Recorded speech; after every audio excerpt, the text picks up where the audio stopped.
දවස් දෙකකට කලින් මම ඔයාලත් එක්ක සාකච්ඡා කරා ඔයාලට කට් ඔෆ් මාක් ආවට පස්සේ තියෙන ප්‍රශ්න ගණනාවක් ගැන බෝඩ්ටු ගැන ඒ වගේමයි ඇපිල් කිරීම සම්බන්ධව ඇයි ඇපිල් කරන්න ඕන ඒ වගේ කාරණා ගැන කතා කරා. නමුත් තවදුරටත් ඔයාලට ප්‍රශ්න රැසක් තියෙන බව මට දැනගන්න ලැබුණා. මොකද ළමයි කියන දේවල් එක්ක ළමයි අහන දේවල් එක්ක ඔයාලට ප්‍රශ්න කිහිපයක් තියෙනවා තාමත් විසඳගන්න බැරි වෙච්ච. ඉතින් මේ වීඩියෝ එක බලන්න ස්කිප් කරන්න එපා. ඒ වගේමයි කියන්න දෙයක් තියෙනවා. යාළුවන්ටත් වීඩියෝ එක ෂෙයා කරන්න. මොකද වීඩියෝ එක යන ප්‍රමාණය අඩුවක් තියෙනවා ළමයි අතරට. ළමයින්ගේ ප්‍රශ්න වලින් ඒවා තේරෙනවා. ඉතින් ඔයාලගේ යාළුවෝ ඉන්නවනම් ඕල් සිලබස් වේවා නිව් සිලබස් වේවා අනිවාර්යයෙන්ම යාළුවන්ට යවන්න. යාළුවන් අතර ෂෙයා කරන්න. ඒ වගේමයි Golden Shadow Knowledge YouTube channel එක තාම subscribe නොකරපු කෙනෙක් නම් අනිවාර්යයෙන්ම channel එක subscribe කරන්න අමතක කරන්න එපා. එහෙනම් අපි මුලින් ඉඳලා අපේ ප්‍රශ්න ගැන කතා කරමු. ඔයාලට තියෙන ප්‍රශ්න ගැන කොහොමද ඒවා අපි निराකරණය කරගන්නේ කියලා අපි දැන් බලමු. මුලින්ම මම කතා කරන්න බලාපොරොත්තු වෙන්නේ රීකරෙක්ෂන් ප්‍රශ්නය. මොකද මේ දවස්වල දැන් කට් ඔෆ් මාක් ඇවිල්ලා තියෙනවා. නමුත් සමහර ළමයි තමන්ගේ රිසල්ට් එක සම්බන්ධ තියෙන ප්‍රශ්න නැත්තම් රිසල්ට් එක මට අඩුයි ඒ එකක් එන්න ඕන එක ඇවිල්ලා තියෙන C එකක්. ඒ හින්දා එහෙම හිතිච්ච ළමයි රීකරෙක්ෂන් දානවා. ඊට පස්සේ සාමාන්‍ය විදිහට නම් වෙන්නේ රීකරෙක්ෂන් රිසල්ට් ආවට පස්සේ කට් ඔෆ් මාක් ඇවිල්ලා ඒක තමයි හරියට සිදුවිය යුතු ක්‍රමය. නමුත් මේ අවස්ථාවේදී වෙලා තියෙන්නේ කට් ඔෆ් මාක් ඇවිල්ලා ඉවරයි. නමුත් රීකරෙක්ෂන් රිසල්ට් ඇවිල්ලා නැහැ. එතකොට මොකද්ද වෙන්නේ? ඔයාලට දැන් සමහර කට්ටියකට දැන් මේක ප්‍රශ්නයක් වෙන්නේ නැහැ. දැනට කෝස් එකක් ඇවිල්ලා තියෙන ළමයිට. මොකද එයාලට කෝස් එකක් නැහැ නේ. ඒතකොට රීකරෙක්ෂන් රිසල්ට් එක අනුව සමහර විට කෝස් එකක් හම්බ වෙන්නත් පුළුවන් නැති වෙන්නත් පුළුවන්. නමුත් මෙතන තියෙන ප්‍රශ්නේ දැනට පාඨමාලාවක් ලැබිලා තියෙන ළමයි. එතකොට අර කියන්නා වූ රීකරෙක්ෂන් ප්‍රතිඵල ඔයාට විතරක් නෙවෙයි බලපාන්නේ. ඒ කියන්නේ ඔයා රීකරෙක්ෂන් දැම්මට ඒ වගේම නොදාපු ළමයිනුත් ඉන්නවනේ. තමන්ගේ රිසල්ට් එකෙන් ඒක තමන්ගේ රිසල්ට් එක ඇති මේක තමයි මගේ බලාපොරොත්තු රිසල්ට් එක මේක තමයි මම ලිව්ව විදිහට මට තියෙන රිසල්ට් එක කියන සමහර ළමයි රිකරෙක්ෂන් දාන්නේ බහුතරයක් දාන්නේ නැහැ. නමුත් අර දාන පිරිසත් එක්කම ඔයාගේ රිසල්ට් එකත් ඔයාගේ ඉසට් කෝ වගේ යම්කිසි වෙනස් වීමක් සිද්ධ වෙනවා. එතකොට කොහොමද තමන්ට ලැබිලා තියෙන කෝස් එක ඔයාට නැති වෙයිද නැත්නම් ඔයා උඩට යයිද පල්ලට යයිද කොහොමද ඒක ඇත්තටම निराකරණය කරගන්නේ? ඇත්තටම ඔයාට දැනට කෝස් එකක් ලැබිලා තියෙනවා නම් UGC එකේ විශ්වවිද්‍යාල ප්‍රතිපාදන කොමිෂන් සභාවෙන් ඔයාට විශ්වවිද්‍යාලයකට අවස්ථාව ලබා දීලා තියෙනවා නම් කිසිසේත්ම ඔයා දැන් දාලා තියෙන යුනිකෝඩ් එක තියෙනවා. දැන් යුනිකෝඩ් පිළිවෙල තියෙනවානේ 1 2 3 4 5 මෙහෙම. ඔයාට තුන්වෙනි යට නම් කරපු කෝස් එකට නම් ඔයා සිලෙක්ට් වෙලා තියෙන්නේ මේ මොහොතේ රීකරෙක්ෂන් රිසල්ට් ආවා කියලා. ඔයාගේ ඉසෙට් කෝගේ අඩු වෙනවා කියමුකෝ. ඔයාගේ රීකරෙක්ෂන් රිසල්ට් වල ඔයාගේ ඉසෙට් එකේ අඩු වෙනවා. එතකොට ඔයා මේ තුන්වෙනි කෝස් එකට ඔයාව ගැලපෙන්නේ නැහැ. ඇත්තටම දැන් රීකරෙක්ෂන් රිසල්ට් ආවට පස්සේ ඔයා මේ තුන්වෙනි කෝස් එකට ගැලපෙන්නේ නැහැ. එතකොට ඔයාට හිතෙනවා ඔයා හතරවෙනි කෝස් එකට හෝ පස්වෙනි කෝස් එකට දායිද කියලා. නෑ, කිසිසේත්ම එහෙම කරන්නේ නෑ UGC එකෙන්. මොකද ඔයාට දැනට පාඨමාලාවක් ලබා දීලා ඉවරයි. ඊට පස්සේ ඔවුන් බලන්නේ ඔබව ඉහළට දාමීමට මිස පහළට දැමීමට නෙවෙයි. කිසිසේත්ම ඔයාව පහළට දාන්නේ නැහැ. බය වෙන්න එපා. ඉසෙඩ් එකේ අඩු වුණා කියලා ඔයාව පහළට දාන්නේ. එතකොට කවුරු හරි අහන්න පුළුවන්. එතකොට දැන් මේ ඒ ඉසෙඩ් එකේ තියෙන ළමයාව එතකොට මේකට දාන්නේ නැද්ද? එතකොට කොහොමද මේ හිස්තැන පුරවන්නේ? නැත්තම් මේ ළමයි වැඩි වෙනවනේ. ළමයි වැඩිවීමක් ඇත්තටම දැන් ඒක තමයි සමහර පාඨමාලාවල අපි දන්නා පුරප්පාඩු පිරිවීමේ වට විශාල සංඛ්‍යාවක් තියෙනවා. ඇයි මේ විශාල සංඛ්‍යාවක් තියෙන්නේ? ළමයි දැන් 150 යම්කිසි පාඨමාලාවකට 150ක් තෝරනවා කිව්වට එකපාරම ඔයා ගිහිල්ලා හිතනවා 150ට කියනවා ඔයා මේ කොලම්බෝ සයන්ස් වලට ඔයා තේරිලි කියලා. නමුත් 150කට කිව්ව මුල්ම වටේදී ඔයා හිතනවද 150ක් මේකේ රෙජිස්ටර් වෙයි කියලා? නෑ. ඕනනම් 120ක් රෙජිස්ටර් වෙයි. එතකොට 30ක් තියෙනවා. එතකොට ඔයා මේ 120 අතර රෙජිස්ටර් වුණා නම් ඔයාගේ ඉසඩ් එකේ අඩු වුණත් ඒක ප්‍රශ්නයක් වෙන්නේ නැහැ. තව ළමයෙක්ට මෙතෙන්ට එන්න පුළුවන්. ගොඩක් පාඨමාලාවල සම්පූර්ණයෙන්ම පිරෙන්නේ නැහැ. ඔවුන්ට ලබා දීලා තියෙනවනේ ආසන සංඛ්‍යාවක් නැත්නම් ඒ ශිෂ්‍ය සංඛ්‍යාවක් ගන්නවා කියලා යම් කිසි පාඨමාලාවක යම් කිසි පාඨමාලාවකට යම්කිසි දිස්ත්‍රික් එකකින් මෙච්චර ගන්න. එහෙම බලපුවහම සමස්තයක් වශයෙන් මේ පාඨමාලාවට ළමයි 100ක් ගන්නවා. 100ක් ගන්නවා කියවහම වෛද්‍ය විද්‍යාල වගේ සමහර පාඨමාලාවන් වල හැරෙන්න අනිත් පාඨමාලාවල පුරප්පාඩු තියෙනවා. ඉතින් ඒ හින්දා රීකරෙක්ෂන් රිසල්ට් ආවා කියලා ඔයාගේ ඉසෙඩ්ඩගේ අඩු වුණාට ඔයා ඉන්න පාඨමාලාවෙන් පහළ පාඨමාලාවකට කිසිසේත්ම දාන්නේ නැහැ. ඒ හින්දා ඒ ගැන බය වෙන්න එපා. නමුත් ඔයාගේ ඉසෙඩ්ඩගේ හිතන්නකෝ 1.5 තිබ්බා. 1.5 තිබිලා 1.6 වුණා කියනකොට මෙච්චර ලොකු ඉසෙට් අගේ වෙනස් වීමන්න බලාපොරොත්තු වෙන්න බෑ. වෙන්නත් පුළුවන් සමහර විට. මෙහෙම වුණොත් අනිවාර්යයෙන්ම ඔයා එතකොට තුන්වෙනි රිසල්ට් එක නෙමෙයි ඔයාට පළවෙනි කෝස් එකටම යන්න අවස්ථාවක් ලැබේ. ඒක ඒ කියන්නේ හැම වෙලාවෙම මේ රීකරෙක්ෂන් රිසල්ට් එකත් එක්ක ඔයාව ඉහළට දැමීමේ මේකක් තියෙනවා සහ ඉහළට දාන්න උත්සාහ කරන්න නැත්නම් ඔයාව ඉන්න එකේ තියෙන මේ හින්දා බය වෙන්න එපා. රීකරෙක්ෂන් රිසල්ට් ආවා කියලා ඔයාගේ ඉසෙඩ්ඩගේ අඩු වුණා කියලා ඔයාට තියෙන කෝස් එක නැති වෙයි කියලා. අනිත් කාරණේ කතා කරන්නේ ප්‍රයිවට් කැම්පස් නැත්නම් ප්‍රයිවට් කැම්පස් එක විභාගයක් කරන නැත්නම් ප්‍රයිවට් කැම්පස් එකකට යන ගමන් ඉන්න ළමයෙක්ට මේ UGC එකේ නැත්නම් විශ්වවිද්‍යාල ප්‍රතිපාදන කොමිසම් සභාවේ නැත්නම් මේ රජයේ විශ්වවිද්‍යාල පද්ධතියේ රෙජිස්ටර් වෙන්න පුළුවන්ද? මට දැන් කෝස් එකක් ඇවිල්ලා තියෙනවා. නමුත් ඒ කෝස් එකේ මට රෙජිස්ටර් වෙන්න පුළුවන්ද?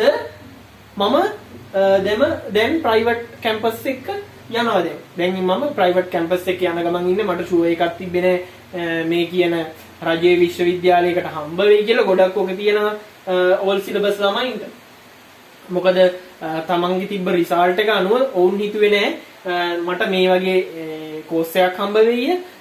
එහෙම නැත්නම් මට මේ වගේ කෝස් එකක් නැත්නම් මට කෝස් එකක් කොහොමන්ම හම්බ වෙන්නේ නැහැ කියලා හිතපු ළමයින්ට හොඳ කෝස් හම්බුණා. ඉතින් ඒ වගේ ළමයි පෞද්ගලික විශ්වවිද්‍යාල පෞද්ගලික ආයතනවල ඉන්ස්ටිටියුට් වල ලියාපදිංචි වල දැන් ඒ වගේ අධ්‍යාපනය ලැබමින් සිටිනවා. ඒ ළමයින්ට මේ කියන රාජ්‍ය විශ්වවිද්‍යාල පද්ධතියේ රෙජිස්ටර් වෙන්න පුළුවන්. පුළුවන් ගැටලුවක් නැහැ. රාජ්‍ය විශ්වවිද්‍යාලයයි පෞද්ගලික විශ්වවිද්‍යාලයයි කියන්නේ දෙකක්. ඒක එකට යන දෙයක් නෙවෙයි. නමුත් වැදගත්ම කාරණය ඕපන් යුනිවර්සිටි ඒ වගේම රජයට අනුබද්ධිත ආයතන තියෙනවානේ. රජය හා සම්බන්ධ රජයේ විසින් මෙහෙවන රජයේ සම්බන්ධයක් තියෙන ආයතන තියෙනවානේ. කිසිසේත්ම ඒ ආයතනවල අධ්‍යාපන ලැබමින් ඔයාට රජයේ විශ්වවිද්‍යාලයක අධ්‍යාපනය ලබන්න බෑ. ඒකත් හොඳට මතක තියාගන්න.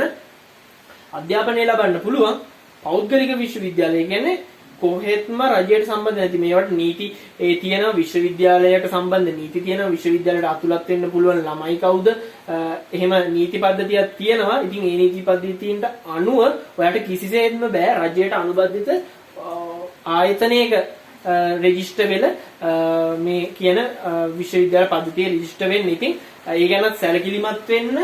ඔයා පෞද්ගලික විශ්වවිද්‍යාලයක ආයුම් කරලා හෝ රෙජිස්ටර් වෙලා ඒකේ අධ්‍යාපන ලබන ළමයෙක් නම් ප්‍රශ්නයක් වෙන්නේ නැහැ. ඒක ඔයාට මේ රාජ්‍ය විශ්වවිද්‍යාල පද්ධතියේ රාජ්‍ය විශ්වවිද්‍යාලයක ඕනෑම පාඨමාලාවකට ලියාපදිංචි වීමේ හැකියාව තියෙනවා. කාරණේ තමයි please call to UGC. මේක තමයි ලොකුම ප්‍රශ්නයක් වෙලා තියෙන්නේ ගොඩක් කට්ටියට. මේක ඒ කියන්නේ ගොඩක් ළමයි අහනවා අයියේ නැත්තම් මේ මොකද මේ මෙහෙම එකක් ඇවිල්ලා තියෙන්නේ දැන් මම මොකද්ද කරන්න ඕන හරියට කතා කරන්නේ ජීවිතේ මෙතනින් ඉවරයි වගේ UGC එකට කතා කරන්න කියලා විතරයි තියෙන්නේ. UGC එකට කතා කරන්න කියලා තියෙන්නේ ඔයා දාපු ආයුම්පත් තියෙනනේ ඇප්ලිකේෂන් එක. මේ ඇප්ලිකේෂන් එකේ යම්කිසි මොකක් හෝ ඔයාට අතපසු වීමක් සිද්ධ වෙලා තියෙනවා. ඉතින් ඔයාලා UGC එකට කතා නොකර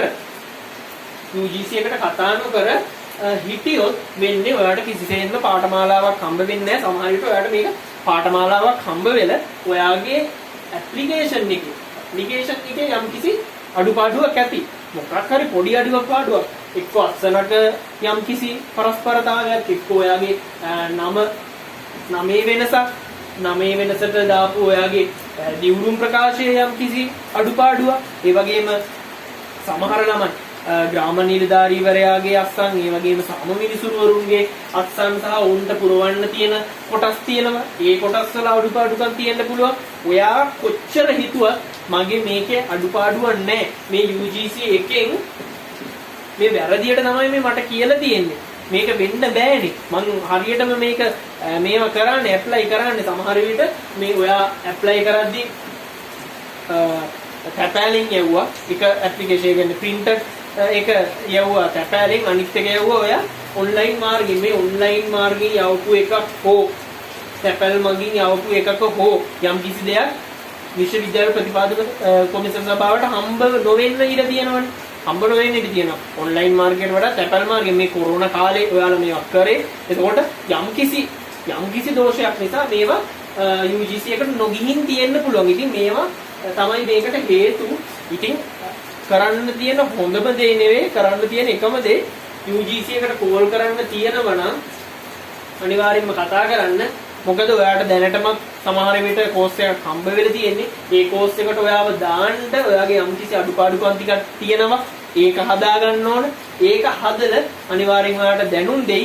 ඔයා මේකට කතා කරේ නැත්නම් කිසිසේත්ම ඔයාට පාඨමාලාවක් හම්බ වෙන්නේ නැහැ. ඒක ඉතින් ලොකු ගැටලුවක්. මොකද මෙච්චර ඔයාලා දැනටමත් දන්නේ නැති සමහර නම් දන්නේ නැතුව ඇති. ඔයාලා කොච්චර අවස්ථාවක්ද මේ ලබාගෙන තියෙන්නේ කියන එකත් මේතනදී මතක් කරන්න ඕන. මොකද මට මතක විදිහට මේ පාර 2020 A level exam එක ළමයි ලක්ෂ 4ක් විතර කරානේ. ලක්ෂ 4ක් විතර කරා. ඒකෙන් 1,96,000 ළමයි 1,96,000ක් සුදුසුකම් ලැබලා තියෙනවා මේ පාර විශ්වවිද්‍යාලයට ආයුධම් කරා. විශ්වවිද්‍යාලයට ආයුධම් කරන්නේ 1,96,000ක් විතර සුදුසුකම් ලැබලා තියෙනවා. ඒ කියන්නේ ඔයාලගේ රිසල්ට් ෂීට් එකේ තියෙන රිසල්ට් ෂීට් එකේ යටින් දාලා තියෙන ඔයා විශ්වවිද්‍යාලයට ආයුධම් කරන්න සුදුසුයිද නැද්ද කියලා. හරිද? එහෙම බලපුවම 1,96,000ක් ඉන්නව විශ්වවිද්‍යාලයට සුදුසුකම් ලැබුණා. අර කියන්නේ ලක්ෂ 4ක්. හරිද? ඉතින් ඒ 1,96,000 මම හිතන්නේ මේ 1,96,000ම සුදුසුයි කිව්වට ඇප්ලිකේෂන් දායි කියලා. හිතන්න 1,50,000ක් දැම්මා කියන්නේ 1,50,000 ඇප්ලිකේෂන් දානවා. ඒ 1,50,000න් මේ chance එක ලැබෙන්නේ රාජ්‍ය විශ්වවිද්‍යාල පද්ධතියේ ශිෂ්‍යයෙකු බවට පත් වෙන්න අවස්ථාව ලැබෙන්නේ 41,000කට විතරයි මේ වසරේ. ඒ කියන්නේ මේ වසරේ ඇප්ලිකේෂන් දාන්න තියෙන ප්‍රමාණය වැඩි. තේරිච්ච ප්‍රමාණය 41,000යි. මේ 41,000 දැනට විශ්වවිද්‍යාල පද්ධතියට වැඩියෙන්ම ඇතුළත් වෙන ශිෂ්‍ය සංඛ්‍යාව තමයි මේ 41,000 කියන්නේ. සමහර අවස්ථාවල ගිය අවුරුද්දේ 40,000යි ඊට කලින් අවුරුද්දේ 30,000 ගණනක් දුන්නා. ඉතින් එහෙන් බලද්දී මේ 4,00,000න් 1,96,000ට තේරෙන 1,90,000න් 41,000ට තේරිච්ච ඔයාට කියනවා UGC එකට කතා කරන්න කියලා.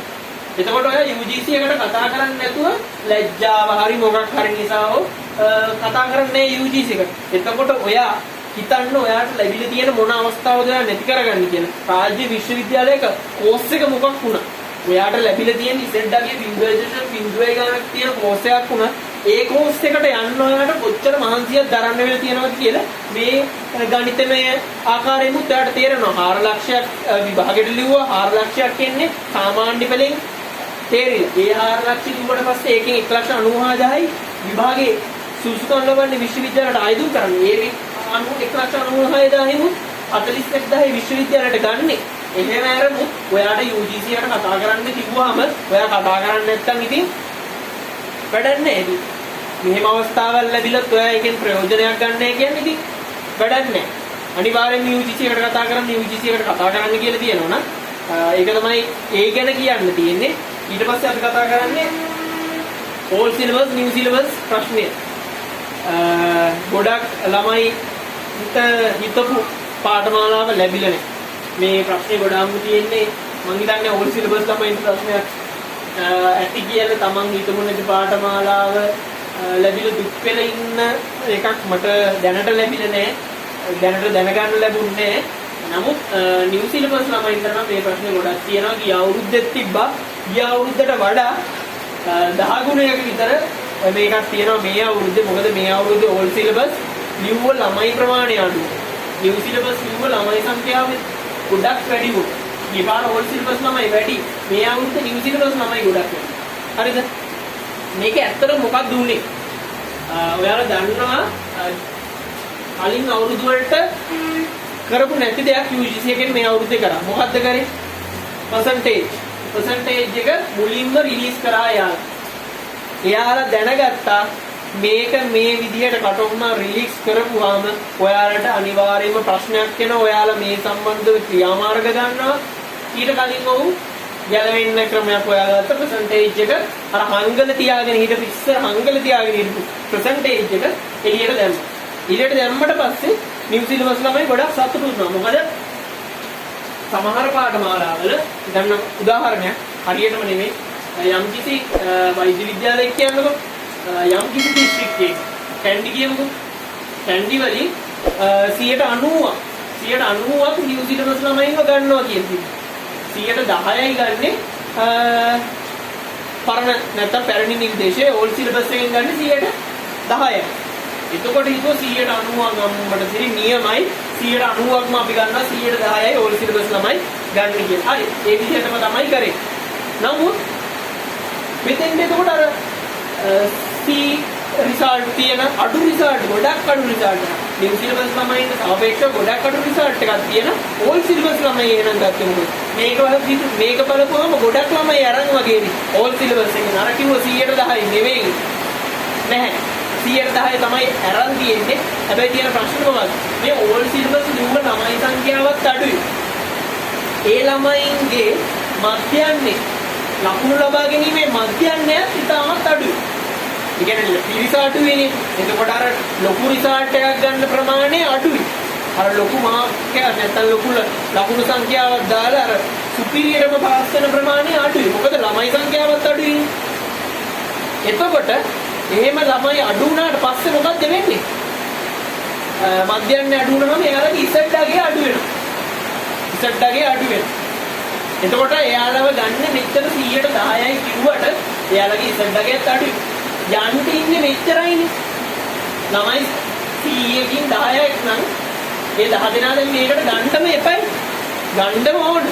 එතකොට මෙයාලගේ ඉසඩ්ඩගේ 0.05යි වුණත් අර 100ට 10 පුරවන්න අනිවාර්යෙන්ම එයාලා මේකට ගන්නම වෙනවා. ඒක තමයි මෙතන වෙලා තියෙන්නේ. නිව් සිලබස් ළමයි ඇත්තටම සමහර ළමයින්ට හිතාගෙන ඉඳපු එක හම් වෙන්නේ තු වෙන පාඨමාලාවක් හම්බෙලා දෙන සමහර ළමයින්ට හිතාගෙන ඉඳපු එක තියා වෙන එකක්වත් වෙන පාඨමාලාවකටවත් යන්න අවස්ථාවක් ලැබිලා නැහැ. ඉතින් ඒ ළමයි යනවා ගොඩක් ළමයි කමෙන්ට් කරලා තිබ්බා අපිට වෙන පාඨමාලාවක් නැත්තම් බෝඩ් වට යන්න නැත්තම් පුරප්පාඩු පිරවීමේ වටේකදී අපිට ලැබෙයිද කියලා. ඉතින් අනිවාර්යයෙන්ම ලැබෙයි කියන්න බෑ කිසිම අවස්ථාවක අපිට කියන්න බෑ පුරප්පාඩු පිරවීමේ වටේකදී ඔයාලට අවස්ථාවක් ලැබෙයි කියලා. එතකොට තවත් කෙනෙක් අහනවා ඕල් සිලබස් අයට පුරප්පාඩු පිරවීමේ වටයන් හම්බ වෙන්නේ නැති වෙයි කියලා. හම්බ වෙන්නේ නැති වෙන්නේ නැහැ. කිසිසේත්ම හම්බ වෙන්නේ නැති වෙන්නේ නැහැ. නමුත් පුරප්පාඩු පිරවීමේ වටේනොත් නිව් සිලබස් ළමයි එක්ක ගත්තාම සාපේක්ෂව ඕල් සිලබස් වලට පුරප්පාඩු පිරවීමේ වටවලින් ලැබෙන අවස්ථාවන් අඩුයි. මොකද අවස්ථාවන් අඩුයි? එයාලට විශ්වවිද්‍යාලයේ තියෙන අවස්ථාවන් ප්‍රමාණය අඩුයි. එතකොට අවස්ථාවන් ප්‍රමාණය අඩු වෙද්දී පුරප්පාඩු පිරවීමේ වටේදී පුරප්පාඩු සංඛ්‍යාවත් අඩු වෙනවා. ඒක ඉබේම සිද්ධ වෙන දෙයක්. නමුත් නිව් සිලබස් අයගේ ළමයි ගන්න ප්‍රමාණය වැඩි වුණාම එයාලට ලැබෙන අවස්ථාවත් වැඩි පුරප්පාඩු පිරවීමේ වටේ. ඒ හින්දා අර ඒ කියන්නේ අර මොනවා වුණත් අඩු රිසල්ට් එකක් තියෙන ළමෙක්ට ඕල් සිලබස් නැවතත් පුරප්පාඩු පිරවීමේ වටේකදී අවස්ථාව ලැබෙන්න පුළුවන්. ඕල් සිලබස් ළමේ ඒ අදාළ පාඨමාලාවේ ලියාපදිංචි උනේ නැත්තම්. ඒ වගේම නිව් සිලබස් ළමෙක්ට අවස්ථාව ලැබෙන්න පුළුවන්. නිව් සිලබස් ළමේ ඒ අදාළ පාඨමාලාවේ ලියාපදිංචි උනේ නැත්තම්. ඉතින් ඒක ඒ විදිහට තමයි වෙන්නේ. ඒක ස්වභාවය. මොකද 2012 මේ ප්‍රශ්නේ තිබ්බා, 2011 තිබ්බා, 2019 විභාගෙත් තිබ්බා. නැවතත් මෙන්න මේ 2020 අවුරුද්දේ මේ ප්‍රශ්නේ තිබ්බා. නමුත් 2021 දී නම් මේ ප්‍රශ්නේ නෑ. එතකොට ඕල් සිලබස් නිව් සිලබස් කියලා නෑ. එතකොට ඉන්නේ තනි නිව් සිලබස් කියන්නේ නෑ. එතකොට නෑනේ කවුරු. එතකොට තනි සිලබස් එක ළමයි විතරයි ලියන්නේ. එතකොට ඔය කියන ප්‍රශ්න කිසිවක් නෑ. ඉතින් සමහර ළමයි ඉන්නවා නිව් සිලබස් ළමයි ඕල් සිලබස් ළමයින්ට අවස්ථාවක් නැහැ. නිව් සිලබස් ළමයි ඉන්නවා තමන් හිතමු පාඨමාලාව නොලැබිච්ච නිසා. ලියනවා මේ පාර නැත්තම් මේ 2021 උසස් පෙළ ලියන්න බලාපොරොත්තු වෙන ළමයි ඉන්නවා. ඒක ඇත්තම හොඳයි. තමන්ට ඉතිච්ච පාඨමාලාව ඔයාගේ අනාගතයේ ඔයා බලාපොරොත්තුෙන් ඉන්න පාඨමාලාව ඔයාට ලැබුණ නැත්තම් ඔයා 2021 A level කරාට කමන්නේ. නමුත් ඔයාට බෝඩ්ටු හම්බ වෙන අවස්ථාවලුත් තියෙනවා. ඉතින් 2021 A level කවද පටන් ගන්නේද කියන්නේ නිශ්චිත දිනයක් තාමත් නැහැ. එතකොට ඒ අවස්ථාව ඇතුළත ඔයාට පළවෙනි පුරප්පාඩු පිළිවීමේ වටේදී ඔයාට අවස්ථාවක් ලැබෙන්න පුළුවන්. ඉතින් ඒකින්ද මෙතනට 2020 ඔයාට හම්බ වෙයි කියන හිතන පාඨමාලාව ගැන අදහස අතහැර ගන්නත් එපා. 2021 විභාගයට සූදානම් නොවී ඉන්නත් එපා. සමහර ළමයි කියනකොට දැන් රිසල්ට් ආවට පස්සේ කොහොමද මේකට සූදානම් වෙන්නේ? මාත් කිව්වේ නෝ. එහෙම වුණා එහෙම ළමයි ඉන්න අවස්ථාවක මේ කාලේ ප්‍රමාණවත් වෙන්නේ නැහැ 2021 විභාගයේ ලියන්න. ඉතින් ඒ වගේ තමයි නෙවෙයි මම කියන්නේ ටිකින් ටිකටම පාඩම් කරගෙන 2021 විභාගයට සූදානම් වෙච්ච ළමයි නිව් සිලබස් ළමයිට කරන්න පුළුවන් හොඳම වැඩේ පළවෙනි පාර විතරක් විභාගෙ ඉස්සලා මේ 2021 එනම ලියන්න පුළුවන්. සුදුනම් නැතන් නේ. ඔයාලා මේක ටච් එකේ හිටිය ළමයි ටච් එකේ හිටිත ළමයිට 2021 එනම කරන්න පුළුවන් කිසිම ප්‍රශ්නයක් නැතුව. ආරේ කතා කරන්නේ අභියාචනා ගැන. අභියාචනා ගැනයි පුරප්පාඩු පිළිවීමේ වට ගැනයි ආයෙත් ඒ කියන්නේ කලින් කිව්ව දේවල් නෙවෙයි ඇත්තටම පුරප්පාඩු පිළිවීමේ වට කීයක් තියනවද? ගොඩක් කට්ටිය අහන්නේ මගේ ඉසෙට් එක 1.5 එතකොට මට 1.6යි 0.1 තියෙන පාඨමාලාවට සිලෙක්ට් වෙයිද? ඒ කියන්නේ පුරප්පාඩු පිළිවීමේ වටේකදී මේ පාඨමාලාවට මට මේ දැන් තියෙන්නේ මේ ඉසෙට්ගේ මේ පාඨමාලාවට මම සිලෙක්ට් වෙයිද? මේ වගේ ප්‍රශ්න තමයි ගොඩක් දෙනෙක් අහන්නේ. ඒක සාධාරණයෙන් Taman දැනගන්න ආසයි. Tamanට ඇත්තටම Taman බලාපොරොත්තු වෙන පාඨමාලාව ලැබෙයි. මොකද ගොඩක් අයට ලැබිලා තියෙන්නේ නිව් සිලබස් වගේ කට්ටියට ගොඩක් අයට හිතපු පාඨමාලාව නෙවෙයි. ඉතින් හිතපු පාඨමාලාව නැති වෙච්ච ළමයාට Taman හිතපු පාඨමාලාව Taman කැමති පාඨමාලාවට එයිද කියලා දැනගන්න ආසාවක් තියෙනවා ඒකටත් කලින්. ඒක ස්වභාවය, මනුෂ්‍ය ස්වභාවය එහෙම තමයි හැදෙලා තියෙන්නේ. නමුත් කියන්න ඕන දෙයක් තියෙනවා. පුරප්පාඩු පිරවීම පුරප්පාඩු පිරවීමේ මම පුරප්පාඩු පිරවෙන්න කොහොමද කියලා කලින් වීඩියෝ එකේ කතා කරා. ඒ වීඩියෝ එක බලපු නැති කෙනෙක් අනිවාර්යෙන් ඒ වීඩියෝ එක බලලා ඉන්න. පුරප්පාඩු පිරවීමේදී මෙහෙම දෙයක් තියෙනවා. මොකද්ද? දැන් හිතන්නකෝ මේ විශ්වවිද්‍යාලයේ මතත් ඒක තීරණය වෙනවා. විශ්වවිද්‍යාලයේ පාඨමාලාව මත ඒක තීරණය වෙනවා. ඔයා හිතන්නකෝ ඔයා ආස කොළඹ විශ්වවිද්‍යාලයේ වෛද්‍ය පීඨයට යන්න නම් ඔයාගේ සෙඩ්ඩාගයක් තියෙනවා 2.4ක් 2.3.5ක් කිල්ලනවා කියනකොට කොළඹ විශ්වවිද්‍යාලයේ වෛද්‍ය පීඨයට යන්න ඔයාගේ තියෙනවා 2.3යි 4යි 3යි 2ක්. එතකොට ඔයාලට මේකෙන් පේනවා ඊටාත්ම අඩු. ඒ කියන්නේ අඩු තව චුට්ටක් වැඩි වුණා නම් ඔයාගේ මේ සෙඩ්ඩාගේ මේ සීමාවට පනිනවා. එතකොට කියන්න පුළුවන් මම ළඟයිනේ මට පළවෙනි පුරප්පාඩු පිරිවීමේ වටේදීම මෙන්න මේ පාඨමාලාව ලැබෙන්න පුළුවන් කියලා. නෑ. ඒකට තව දෙයක් තරඟකාරීත්වයක් බලපානවා. මොකද හිතන්නකො කොළඹ විශ්වවිද්‍යාලයේ ළමයි දැනට මේ විශ්වවිද්‍යාල පද්ධතිය තුල ඉසෙට්කෝ අගයන් දැන් කට් ඔෆ් මාක් රිලීස් වෙනවනේ. ඕකට ඔය ළමයින්ගේ කැමැත්තත් බලපානවා. ගිය අවුරුද්දේ ළමයින්ගේ කැමැත්ත, ඒ කියන්නේ වැඩියෙන්ම ළමයි ප්‍රමාණයක් ආයුධම් කරන පාඨමාලාවේ ඉසෙට්ගේ වැඩි. ඉතින් මේ කොළඹ විශ්වවිද්‍යාලයේ වෛද්‍ය පීඨයත් ඒ වගේ එකක්. එතකොට ඒ පීඨයේ රෙජිස්ටර් වෙන ළමයි අපිට කියන්න බෑ කිසිසේත්ම වෙන විශ්වවිද්‍යාලයක වෙන පාඨමාලාවකට යයිද කියලා. ඉන්න ඒ වගේ අවස්ථාවක ඔයා 2.3යි 4යි ඒ ගාන අරන් 0.0 ගානක් අඩු වුණත් සමහර අවස්ථාවලදී ඔයාට ඒ වගේ පාඨමාලාවන් හම්බ වෙන්නේ නැති වෙන්න පුළුවන් පුරප්පාඩු පිරවීමේ වටේකදී. නමුත් සමහර අවස්ථාවලදී හිතන්න 1.5යි 3යි 2යි 2.9යි ඔයා කැමති පාඨමාලාව ඔයා යන්න අවශ්‍ය පාඨමාලාව ඔයාට තියෙනවා 1.4යි 1යි ගානක්. එතකොට තේරෙනවා 0.0 ගානකින් ඔයාගේ Z එකේ අඩුයි.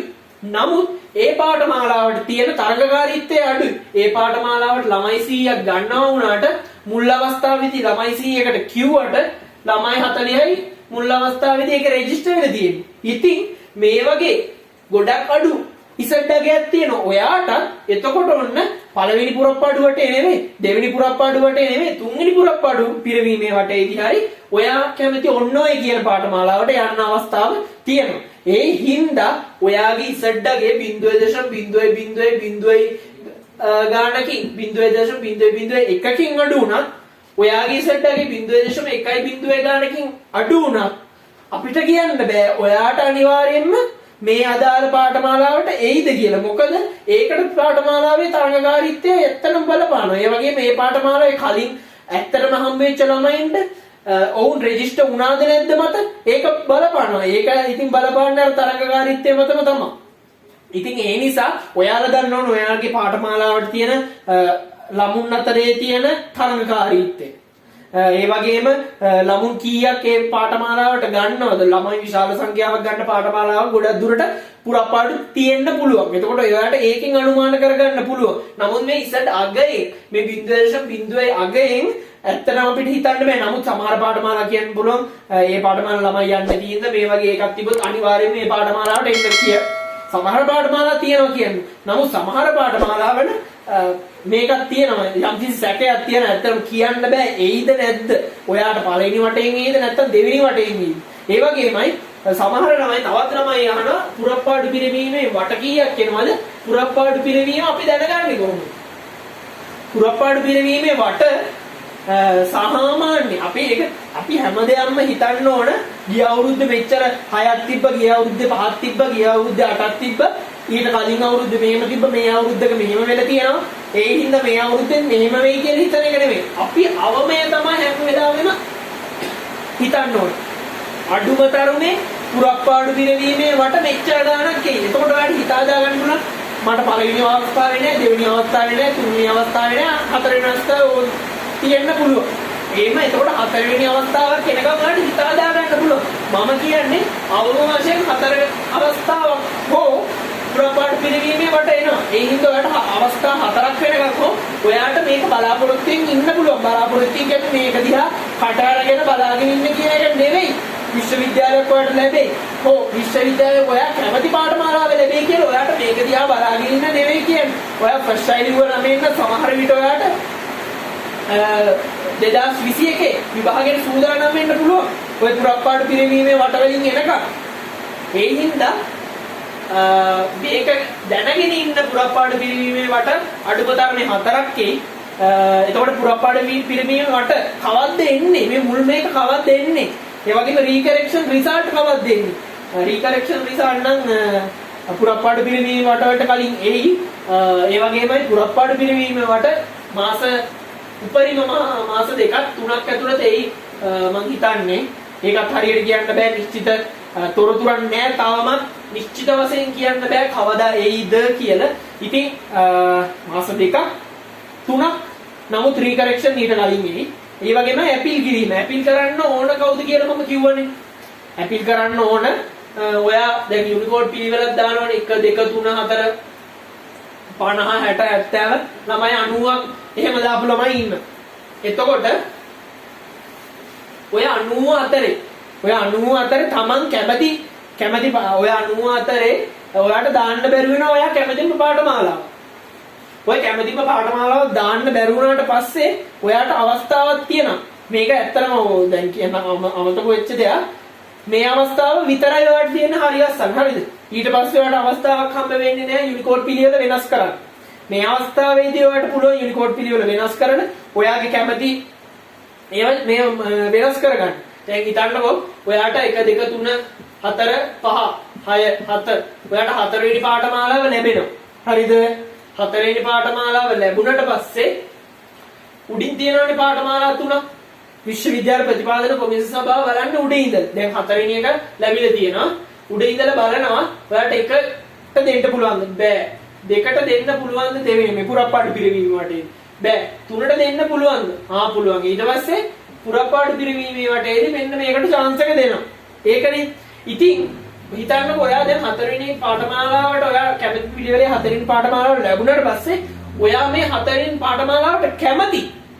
අය මේ 1 2 3 ගැන ඔයා බලන්නේ නැත්තම් ඔයා කැමති මේ හතරටත් නෙමෙයි මේ 1 2 3ටත් නෙමෙයි මේවට යන්න කැමති නේ. මේ පහලින් තියෙන පාඨමාලාවකට කැමති. පහලින් තියෙන පාඨමාලාවකට කැමති වුණොත් මේකෙන් පස්සේ එයාලා මෙහෙම බලලා මේ හතරෙන් නතර කරනවා බලන්නේ. ඒ හින්දා තමයි මේ පහලින් තියෙන පාඨමාලාවකට තමයි ඔයාලා අභියාචනා දාන්න ඕන. ඉහළින් තියෙන පාඨමාලාවලට අභියාචනා දාන්න එපා. තේරුමක් නැහැ. බොරු වැඩ දාන්න එපා. ඒක එයාලා බලනවා පුරප්පාඩු පිරිමීමේ වටවලදී. හරිද?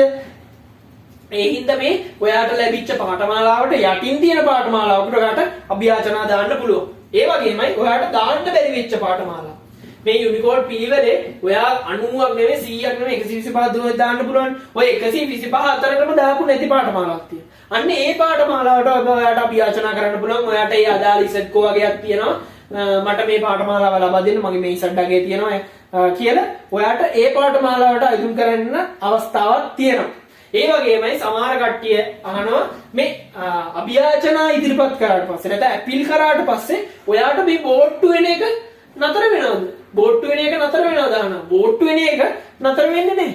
බෝට්ටු වෙනවා. ඒක සාමාන්‍ය ක්‍රියාවලිය. බෝට්ටු වෙනවා කියන එක සාමාන්‍ය ක්‍රියාවලිය.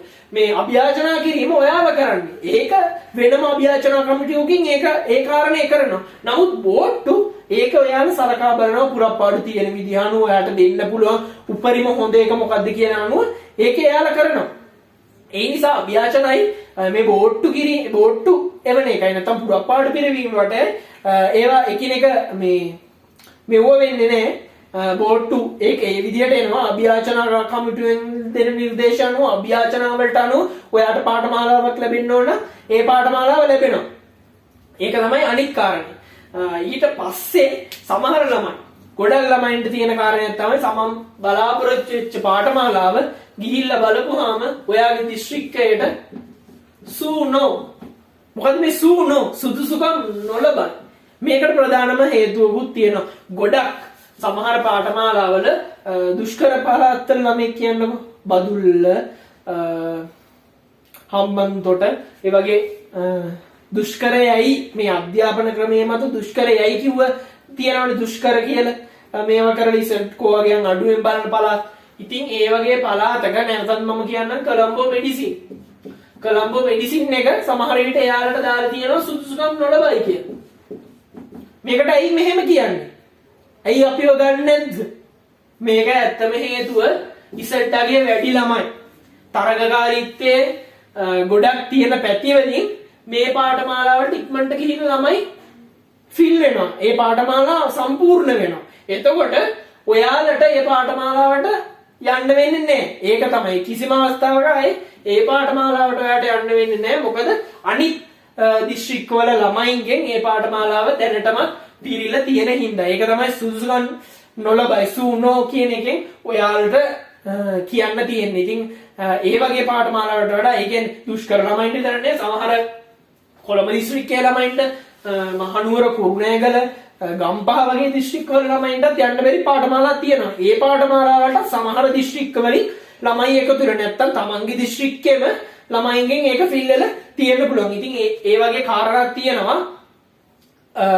මේක තමයි ඒ වගේ කාරණා තියෙනවා. ඉතින් අනිත් කාරණේ තමයි කියන්න ඕන දැන් මම වීඩියෝ එකේ ඩිස්ක්‍රිප්ෂන් එකේ වගේම මම කමෙන්ට් සෙක්ෂන් එකෙන් දානවා WhatsApp group එක link එකක්. ඉතින් ඒ group එකේ දැනටමත් ළමුන් කිහිප දෙනෙක් ඒකට සම්බන්ධ වෙලා ඉන්නවා. ඒකේ ළමයි කතා කරනවා. ඉතින් මම ඒ link එක නැත්තම් ඒ group එක හැදුවේ ඔයාලට කතා කරන්න, ඒ වගේම ඔයාලට යාළුවෝ මුණ ගැහෙන්න විශ්වවිද්‍යාලයට හා සම්බන්ධ, ඒ වගේම ඔයාලට ගැටලු කතා කරන්නත් පුළුවන් ඔයාලා අතර. ඒ වගේම මටත් පුළුවන් අවස්ථාවල් ලැබුණොත් මම ඒවට උත්තර දෙනවා. එහෙම නැත්තම් අනිවාර්යයෙන්ම මම ඒ ප්‍රශ්න එයාලා කතා කරන ඔයාලා මේ group එකේ කතා කරන ප්‍රශ්න අනිවාර්යයෙන්ම වීඩියෝ එකක් විදියට ඔයාලට ගේන්න බලාපොරොත්තු වෙනවා. මම දැන් කතා කරපු ප්‍රශ්නත් ගොඩක් ඔය group එකේ ළමයින්ට තිබ්බ ප්‍රශ්න තමයි මම කතා කරේ. මොකද ඒ ළමයි මගේ විශ්වාසයක් නිසා තමයි මේ group එකට එන්නේ. ඉතින් ඒ වගේ ළමයි අහන ප්‍රශ්නයකට වීඩියෝ එකක් හදලා දෙන එක මගේ යුතුයකමක්. ඉතින් මම කරනවා. ඉතින් ඔයාලට අනිවාර්යයෙන් මේ group එකට join වෙන්න පුළුවන්. ඒ වගේම යාළුවන්ට කියන්න පුළුවන්. ඒ වගේම Golden Shadow Knowledge YouTube channel එක අනිවාර්යයෙන්ම ඔයා golden shadow knowledge YouTube channel එක YouTube search කරලා ආපු ළමයෙක් නම් අනිවාර්යෙන් ඔයාට පුළුවන් ඔයාගේ යාළුවන්ටත් වීඩියෝ එක ෂෙයා කරන්න, channel එක ගැන කියන්න, යාළුවන්ට channel එකට එන්න, channel එකේ videos බලන්න කියලා ආරාධනා කරන්න පුළුවන්. ඔයාගේ group වල වීඩියෝ එක ෂෙයා කරන්න පුළුවන්. ඉතින් ඒකත් කියන ගමන් අද වීඩියෝ එක අවසන් කරනවා. ගොඩක් දිගට අරගෙන යන්න බලාපොරොත්තු වෙන්නේ. ඉතින් වීඩියෝ එක ප්‍රයෝජනවත් වෙන්න ඇති කියලා හිතනවා.